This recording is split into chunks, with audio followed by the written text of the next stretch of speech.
மனுஷங்க சில பேர்லாம் வந்து எவ்வளோ வளர்ந்தாலும் சரி, முடியெல்லாம் நரைச்சா கூட சரி, மனசளவில் ரொம்ப குழந்தையா இருப்பாங்க. குழந்தைன்றது வந்து எதை சொல்கிறேன் அப்படின்னா வந்து உலகம் புரியாமல் இருப்பாங்க. அந்தமாரி உலகம் புரியாத குழந்தைங்க எதெல்லாம் நம்பிட்டு இருக்கு அப்படின்னு சொல்லிட்டு இந்த வீடியோவில் பார்ப்போம். வெல்கம் டு ஆஸ்ட்ரகுலன். Thank you for all the love and support. வீடியோஸ்லாம் பிடிச்சிருந்துச்சு அப்படின்னா மறக்காமல் சப்ஸ்கிரைப் பண்ணுங்கள், ஃப்ரெண்ட்ஸ்லாம் ஷேர் பண்ணுங்கள். எக்ஸ்பெர்டைசர் அகாடமியில் வந்து நம்மளோட மென்டார்ஷிப் ப்ரோக்ராம் வந்து எக்ஸ்பெர்டைசர் அகாடமியில் லான்ச் ஆக போகுது. ஏற்கனவே நம்ம வந்து இந்த ப்ராஜெக்ட் மேனேஜ்மெண்ட் அது கூட சேர்ந்து இப்போ சிவில் ஃபவுண்டேஷன் ஒன்று பண்ணுறோம். நான் சிவில் இன்ஜினியருக்கான கம்ப்ளீட் ஃபவுண்டேஷன் ஒன்று பண்ணுறேன். அதில் ஜியோடெக்லேருந்து ஸ்ட்ரக்சரல்லேருந்து பிம்லேருந்து எல்லாத்த பற்றி அதில் நம்ம பேச போகிறோம். ப்ளஸ் வந்து ஆங்கிலரும் பண்ணிட்டு இருக்கிறேன். அதுக்கப்புறம் வந்து ஆர்டிகல் ஸ்டோரி லைன் ஒன்று வரப்போகுது. இதெல்லாம் இதுக்கு முன்னாடி பண்ண 3ds மேக்ஸை தாண்டி இதெல்லாம் வரப்போகுது. ஓகே, சரி, இன்னைக்கு வீடியோக்குள்ளே போவோம். நம்மள நிறைய பேர் வந்து எவ்வளோ பெருசாக வளர்ந்தாலும் சரி, நம்மளுக்கு எல்லாம் தெரியும்னு நினைப்போம். ஒரு கான்ஃபிடன்ஸ் இருக்கும், ஒரு திமிர் இருக்கும், ஈகோ இருக்கும், எல்லாமே இருக்கும். ஆனால் இருந்துமே வந்து இந்த உலகத்தை புரிஞ்சுக்கிற அளவுக்கு வந்து நம்மள்ட்ட வந்து ஒரு பக்குவம் இருக்காது. இந்த உலகத்தை வந்து நம்ம ஒரு கண்ணோட்டத்தில் பார்ப்போம். அதுக்கும் இந்த ஆக்சுவல் உலகத்துக்கும் ரொம்ப பெரிய டிஃப்ரென்ஸ் இருக்கும். கிட்டத்தட்ட வந்து ரொம்ப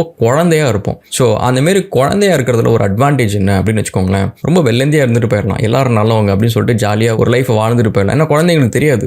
நீங்கள் ஒரு பிறந்த குழந்தை பார்த்தீங்கன்னா இப்போ தான் சிரிச்சிட்டே இருக்கும். வெளி உலகத்தில் அவ்வளோ டேஞ்சர் இருக்கும், அவ்வளோ பெரிய த்ரெட் இருக்கும், எல்லாம் இருக்கும். ஆனால் அதுக்கு எதுவுமே தெரியாது. அடுத்த நாள் வேர்ல்டு வார் 3 கூட வரும். ஆனால் அதை பற்றி அது கவலைப்படாது. அந்த மாதிரி வந்து இருந்துட்டு போகிறது ஒரு அட்வான்டேஜ். பட் அந்தமாரி என்னென்ன விஷயத்தெல்லாம் நம்ம இருக்கிறோம் அப்படின்னு அதை நம்ம தெரிஞ்சுக்கலாம்ல. ஸோ அதை தான் இந்த வீடியோவில் பார்க்க போகிறோம். சரி, ஃபர்ஸ்ட் அண்ட் ஃபார்மோஸ்ட் திங், நம்ம பாலிடிக்ஸ் அப்படின்னு சொல்லி பார்க்குறப்ப வந்து இவங்க நல்லவங்க, அவங்க நல்லவங்க, இவங்க வந்து இவங்களுக்கு சண்டை போடுறாங்க, இவங்களோட எதிரி, இப்படிலாம் நம்ம நினைக்கக்கூடாது. இதில் வந்து ஒரு சில விஷயம் இருக்குது. என்ன அப்படின்னா, எல்லா பொலிட்டிக்கல் பார்ட்டி உலகத்தில் இருக்கிற எல்லா கண்ட்ரிலையுமே வந்து பவர்டு பை அ ஸ்பான்சர். இந்த ஒரு விஷயத்தை எப்போவுமே நீங்கள் ஞாபகம் வச்சுக்கோங்க. ஸோ அந்த பவர்ட் பை ஸ்பான்சர்ன்றது என்ன அப்படின்னா, ஒவ்வொரு பொலிட்டிக்கல் பார்ட்டிக்குமே வந்து அவங்க எலெக்ஷன் கேம்பெயினுக்கான செலவை வந்து அவங்க இது வரைக்கும் கொள்ளடிச்ச காசுலேருந்து செலவு பண்ண மாட்டாங்க. அவங்களுக்கு யாராவது ஒருத்தங்க அதை ஸ்பான்சர் பண்ணுவாங்க.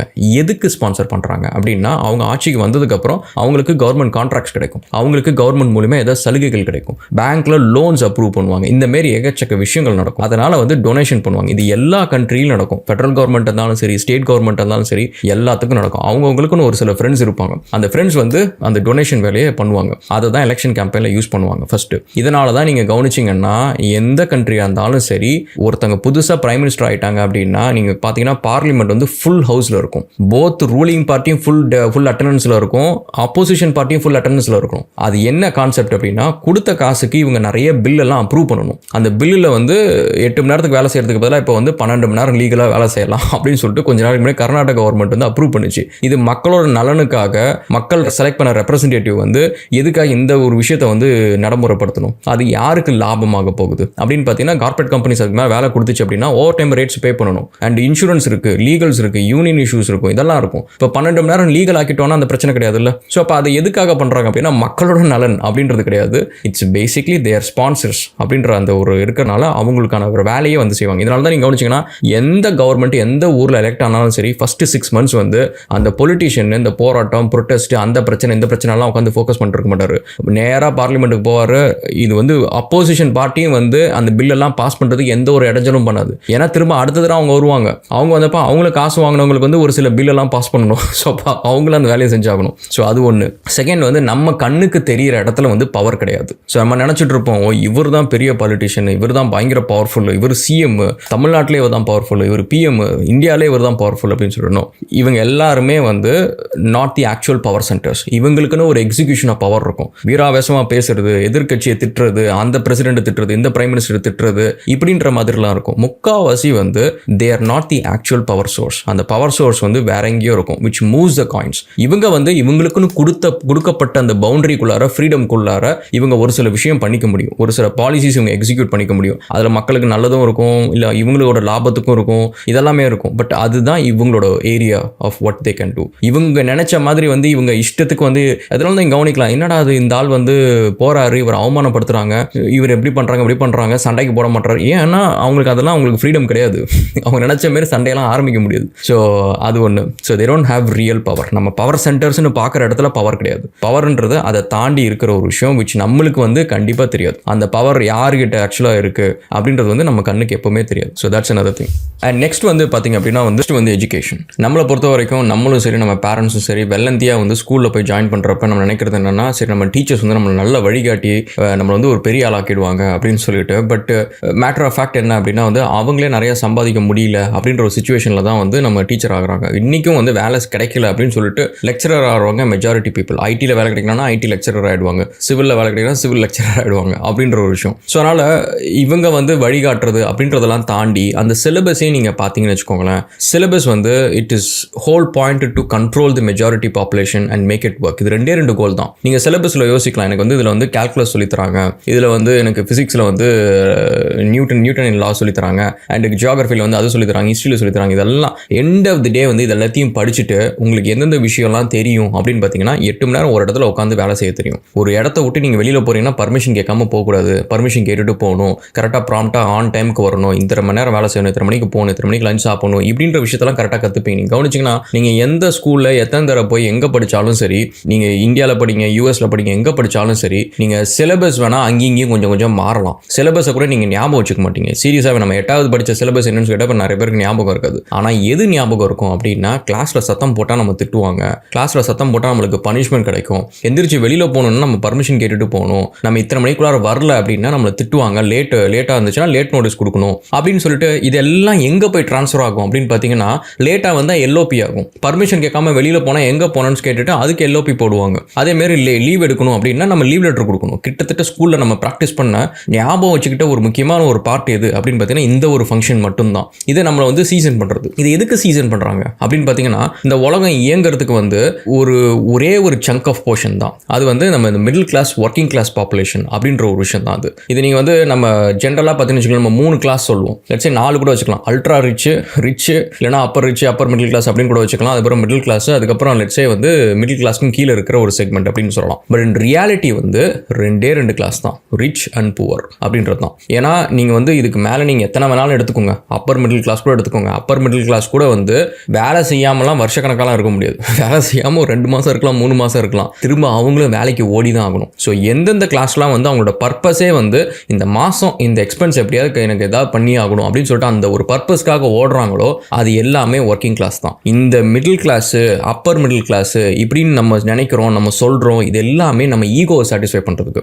இது நீங்கள் வந்து ஒரு 10 வருஷத்துக்கு முன்னாடி நீங்கள் வந்து பழைய சிவகுமார் படம்லாம் நீங்கள் பார்த்துன்னு வச்சுக்கோங்களேன். ஜென்ரல் மேனேஜர்னு ஒருத்தர் இருப்பார், மேனேஜர்னு ஒருத்தர் இருப்பார், அதுக்கப்புறம் எல்லாரும் கிளார்க்கு தான். அதுக்கு நடுவில் நீங்கள் வேறு எந்த ஒரு டெசிக்னேஷனும் பார்க்க மாட்டீங்க. இன்றைக்கி நீங்கள் அதேமாரி ஒரு மெக்கானிக்கல் கம்பெனியோ சிவில் கம்பெனியோ ஐடி இதுக்கும் ஒன்று போனீங்க அப்படின்னு வச்சுக்கோங்களேன், டெசிக்னேஷன் மட்டுமே கிட்டத்தட்ட ஒரு 40 டெசிக்னேஷன் இருக்கும். பட் பேர் ரேஞ்சஸ் நீங்கள் பார்த்தீங்கன்னு வச்சுக்கோங்களேன், மொத்தமாக ஒரு 10 பேர் ரேஞ்ச் இருக்கும். ஆனால் டெசிக்னேஷன் 40 டெசிக்னேஷன் இருக்கும். Associate developer, junior developer, intern டெவலப்பர்னு கீழே இருக்கும். அதுக்கு மேலே போக டெவலப்பர், சீனியர் டெவலப்பர், அதுக்கப்புறம் developer cum assistant project manager, TL, operation manager அப்படின்னு சொல்லிட்டு விபி அப்படின்னு சொல்லிட்டு டெசிக்னேஷன்ஸ் நிறையா இருக்கும். ஆனால் பேன்னு பார்த்தீங்கன்னு வச்சுக்கோங்க, இவங்க எல்லாத்துக்கும் சேர்த்து கிட்டத்தட்ட ஒரு பேர் இருக்கும், இவங்க எல்லாத்துக்கும் சேர்த்து ஒரு பேர் இருக்கும். அந்த பே பிராக்கெட் வந்து கிட்டத்தட்ட ஒன்றா தான் இருக்கும். அது எதுக்கு அப்படின்னு பார்த்தீங்கன்னா, இப்போ எப்படி வந்து நம்ம மிடில் கிளாஸ், அப்பர் மிடில் கிளாஸ்னு நம்ம ஒரு செக்மெண்ட் வச்சுக்கிறது வந்து நம்ம ஈகோவை சாட்டிஸ்ஃபை பண்ணுறதுக்கோ அதே மாதிரி தான் அந்த டெசிக்னேஷன். ஸோ அப்போ இந்த டெசிக்னேஷன் எதுக்கு அப்படின்னு கொடுக்குறாங்க அப்படின்னு பார்த்தீங்கன்னா, it is to say that okay நம்ம வந்து இப்போ லைஃப்பில் இந்த லெவலில் இருக்கிறோம், இந்த லெவல்னா இதை நம்ம மெயின்டைன் பண்ணணும் அப்படின்னா அவர் சொல்கிறது. அது என்ன நம்ம மெயின்டைன் பண்ணுறோம்னு பார்த்தீங்கன்னா, உலகத்தை மெயின்டைன் பண்ணுறோம். இந்த ஒர்க்கிங் கிளாஸ் வந்து பண்ணுற ஒரே ஒரு விஷயம் வந்து வாழ்க்கை முழுக்க வந்து இந்த உலகத்தை மெயின்டைன் பண்ணுறது. எல்லா கண்ட்ரிலையுமே உங்கள் டாய்லெட் ஃப்ளஷ் பண்ணால் ஒர்க் ஆகுதா, குப்பை போட்டால் எல்லாம் க்ளீன் ஆகுதா, ரோடு ஒழுங்காக வந்து ஒர்க் ஆகுதா, ரோடெலாம் போட்டிருக்காங்களா, டெலிஃபோன் கேபிள் ஒர்க் ஆகுதா, எலக்ட்ரிசிட்டி ஒர்க் ஆகுதா, இன்டர்நெட் ஒர்க் ஆகுதா இப்படின்னு சொல்லிட்டு நீங்கள் வரிசையாக ஏற்றிக்கிட்டே போங்க எல்லா லிஸ்ட்டுமே. இது எல்லாமே யார் எல்லாத்தையும் பண்ணுறா அப்படின்னு பார்த்தீங்கன்னா ஒர்க்கிங் கிளாஸ். அந்த ஒர்க்கிங் கிளாஸ்க்கு உள்ளார லோவர் மிடில் கிளாஸும் இருக்கும், மிடில் கிளாஸும் இருக்கும், அப்பர் மிடில் கிளாஸும் இருக்கும். இது எல்லாமே திணைச்சிட்டு இருக்கும். நம்ம வந்து இப்போ மற்றவங்களோட இப்போ பெட்டராக இருக்கிறோம், இவங்க நம்மளுக்கு கீழே இருக்கிறாங்க இப்படின்ட்டு இவங்களுக்கு உள்ளார நினச்சிட்டு இருப்பாங்க. இவங்க எல்லாருமே ஒர்க்கிங் கிளாஸ் தான். இவங்க யாருமே ரிச் கிடையாது, இன்க்ளூடிங் மை செல்ஃப். ஓகேவா? ஸோ இது வந்து செகண்ட், நம்ம வந்து குழந்தைய வெள்ளந்தியாக இருக்கிற ஒரு விஷயம். அண்ட் நெக்ஸ்ட் நம்ம இன்னொரு விஷயம் என்ன அப்படின்னு பார்த்தீங்கன்னு வச்சுக்கோங்களேன், நம்ம டாக்டர்ஸ்கிட்ட போகிறோம், நம்ம மருந்து வாங்கி சாப்பிட்றோம் இப்படின்னு நினச்சிட்டு நம்ம வந்து இவர் தெரிஞ்ச டாக்டர், இவர்கிட்ட போனால் இவர் நம்மளுக்காக நல்லதாக பண்ணுவார், அதை பண்ணுவார், but purely it's business guys. எல்லா டாக்டர்ஸுமே சரி, மேபி உங்களுக்கு தெரிஞ்சவங்க மேபி வந்து உங்களுக்காக வந்து கைண்டாக இருக்கலாம், நல்லபடியாக இருக்கலாம், பட் மெஜாரிட்டி வந்து இட் இஸ் அ சிஸ்டம். நீங்கள் வந்து இப்போ அலோபதி மெடிசனாக இருக்கட்டும், முக்கால்வாசி எதை எடுத்துக்கிட்டாலும் சரி அந்த பிஸ்னஸ் வாழ்கிறதுக்கு அந்த கஸ்டமர்ஸ் வேணும். ஸோ அப்போ வந்து மெடிசன் அப்படின்ற ஒரு விஷயம் வந்து கஸ்டமர்ஸ் உருவாக்குறதுக்கு தான். ஸோ அது வந்து உங்களோட நோயை குணப்படுத்துறதுக்கு இல்லை. ஒரு எக்ஸாம்பிள் சொல்லணும்னு வச்சுக்கலேன், ஃபைசர்னு ஒரு கம்பெனி. அந்த கம்பெனி எல்லாருமே வந்து இப்போ இந்த கோவிட் வேக்சின் அப்போ தான் வந்து கேள்விப்பட்டிருப்போம். அந்த கம்பெனி எவ்வளோ பழசுன்னு சொல்லிட்டு யாருக்குமே நிறைய பேருக்கு தெரியாது. கிட்டத்தட்ட 100 வருஷத்துக்கு முன்னாடி இருந்து அந்த கம்பெனி இருக்குது. ஆனால் இந்நாள் வரைக்கும் அந்த கம்பெனி ஒரு ரெக்கார்ட் பண்ணியிருக்கு. என்ன அப்படின்னா, ஒரு நோயை கூட கியூர் பண்ணது கிடையாது, வெறுமனையாக சிம்டம்ஸ் மட்டும் தான் ட்ரீட் பண்ணிட்டு இந்த கம்பெனி வந்து $multi-billion இருக்குது. ஸோ கிட்டத்தட்ட that is a reality guys.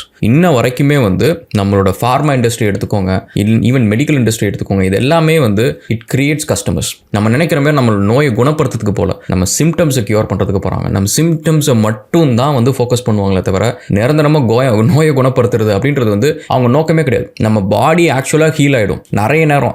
எவ்வளோ பெரிய வியாதியாக இருந்தாலும் சரி, நேச்சுரலாக நிறைய நேரம் வந்து ஹீல் ஆகிடும். நமக்கு உடம்புல வந்து வெளியில் அடிப்பட்ட எப்படி வந்து தானாக அந்த புண்ணு ஆறுதோ அதே மாதிரி தான் உள்ளார அல்சராக இருக்கட்டும் எதுவாக இருக்கட்டும் நேச்சுரலாக there is a healing process. இவங்க பண்ணுற அட்ராசிட்டி, இவங்க பண்ணுற அடல்ட்ரு chemical and overdose chemical இதெல்லாம் தாண்டியும் நம்மளுக்கு வந்து சரியாகுதுன்னா அது அவங்க பண்ண மேஜிக் இல்லை. அதை வந்து நம்ம போன ஜென்மத்தில் பண்ண புண்ணியம்னு வச்சுக்கலாம், இல்லைனா பெட்டர் ஜீன்ஸ்னு சொல்லலாம். ஸோ இது வந்து இந்த இடத்துல வந்து நிறைய பேர் வந்து கொஞ்சம் வெள்ளந்தியாக தான் இருக்கிறோம். ஸோ கொஞ்சம் விழிப்புணர்வோடு இருக்கணும், இல்லைனா நம்மளுக்கு கொண்டுட்டு பார்ட்ஸ் எல்லாம் பிரித்து விட்டுருவாங்க. ஸோ அந்த ஒரு விஷயத்தை பார்த்துக்கோங்க. நெக்ஸ்ட்டு நம்ம வந்து நம்மள மெஜாரிட்டி ஆஃப் த பாப்புலேஷன் வந்து ரொம்ப குழந்தையாக இருக்கிற ஒரு விஷயம் என்னென்னா இன்னும் கடவுள் இருக்குன்னு நம்புறது. இதில் வந்து நீங்கள் வந்து Ajith fan, Vijay fan, DC, Marvel, Allah, Jesus, Sivan இவங்க எல்லா ஃபேன்ஸையும் நீங்கள் ஒன்றா வச்சிங்கன்னு வச்சுக்கோங்களேன். இவங்க எல்லாரும் அவங்களுக்குள்ளார ஒருத்தவங்களுக்கு வந்து அடிச்சுப்பாங்க. அஜித் அண்ட் விஜய் ஃபேன்ஸ் அடிச்சுப்பாங்க, டிசி அண்ட் மார்வல் ஃபேன்ஸ் அடிச்சுப்பாங்க. இந்த அல்லா, ஜீசஸ் அண்ட் முருகன் இவங்க எல்லாரோட ஃபேன்ஸுமே ஒருத்தவங்களுக்கு ஒருத்தவங்க கூட அடிச்சுப்பாங்க. பட் எண்ட் ஆஃப் தி டே இவங்க எல்லாத்துக்கும் புரியாத ஒரு விஷயம் என்ன அப்படின்னா வந்து இவங்க எல்லாத்துக்கும் உடம்பு சரியில்லைனா டாக்டர் தான் போவாங்க. ஸோ இவங்க எல்லாத்துக்கும் வந்து காசு வேணும் அப்படின்னா போய் உடஞ்சி வேலை செஞ்சால் மட்டும்தான் காசு வரும். இவங்க யாருமே வந்து எந்த ஒரு பெனிஃபிட்டுமே அனுபவிக்காமல் மற்றவங்களுக்கு தன்னோட டைம் அண்ட் மணியை வந்து தாரவாக்குற ஒரு ஒரு ஒரு பிறவிகள், தியாகிகள் அப்படின்னு நம்ம சொல்லலாம். ஸோ இந்த தியாகிகளுக்கு வந்து ஒரு பிரச்சனை என்னென்னா இவங்க தியாகியாக இருக்கிறது மட்டும் பத்தாமல் அடுத்த ஜென்ரேஷனே தியாகியாக்கி விட்ருவாங்க. இது பாரு எவ்வளோ நம்ம தலைவர் எவ்வளோ சூப்பராக இருக்கிற நம்ம தலைவர் பார்க்கலாம் அப்படின்ட்டு கொன்று தியாகியாக்கி விட்டுறது. இல்லைனா அங்கே கொண்டு போய் அந்த பசங்களையும் வந்து பாருங்க பார் தலைவரை பார், அவர் பின்னாடி நம்ம சிம்பிள் அலைவோம், இங்கே பார் நம்ம கடவுளை பார், அவர் எதுவும் செய்ய மாட்டார், அவர் இது வரைக்கும் 2000 வருஷமாக வரணும் சொல்கிறாரு, இன்னும் வந்த பாட காணும். பட் இருந்தாலும் நம்ம வந்து வழிநடையாக நடந்து வந்து இதுக்கு போவோம், சபரிமலைக்கு போவோம், வேளாங்கண்ணிக்கு போவோம், மக்காவுக்கு போவோம். ஆனால் எதுவும் நம்மளுக்கு திரும்ப கிடைக்க போகிறதில்ல. சரி இதெல்லாம் பண்ணுறோமே, நம்ம கடவுள் மட்டும்தானே இருக்கிறோன்னு நம்ம சொல்கிறோம். சரி நம்ம இனத்தில் இருக்கவங்களுக்குலாம் யாருக்காவது கேன்சர் வராமல் இருக்குதா, இல்லை வந்து ஹெச்ஐவி வராமல் இருக்குதா, ஏதாவது வராமல் இருக்குதான்னு கேட்டிங்கன்னா அதெல்லாம் கிடையாது. எந்த ஒரு ப்ரொடெக்ஷனும் கிடையாது. வாழ்றது சாவறது எல்லாம் எக்ஸாக்ட்லி த சேம் இந்த எல்லா ஃபேன்ஸுக்குமே. பட் இந்த ஃபேன்ஸுக்கு அது புரிய மாட்டேங்குது. ஸோ அகெயின் இந்தமாதிரி நம்ம வெள்ளந்தியாக இருக்கிற விஷயங்கள் வந்து நான் நிறையா இருக்குன்னு நினைக்கிறேன். ஸோ இந்த வீடியோ வந்து இட்டுடன் முடிச்சு கொள்வோம். ஸோ மீண்டும் இன்னொரு வீடியோவில் சந்திப்போம். நீங்கள் அதேமாதிரி என்னென்ன விஷயத்தெல்லாம் வந்து வெள்ளந்தியாக இருந்து இப்போ வந்து திருந்திருக்கீங்க அப்படின்னு சொல்லிட்டு திருந்திருக்கீங்கன்னு சொல்ல மாட்டேன், தெளிஞ்சிருக்கிறீங்க அப்படின்னு சொல்லிட்டு கமெண்ட் செக்ஷனில் சொல்லுங்கள். Will see you in another video guys and thank you so much and cheers.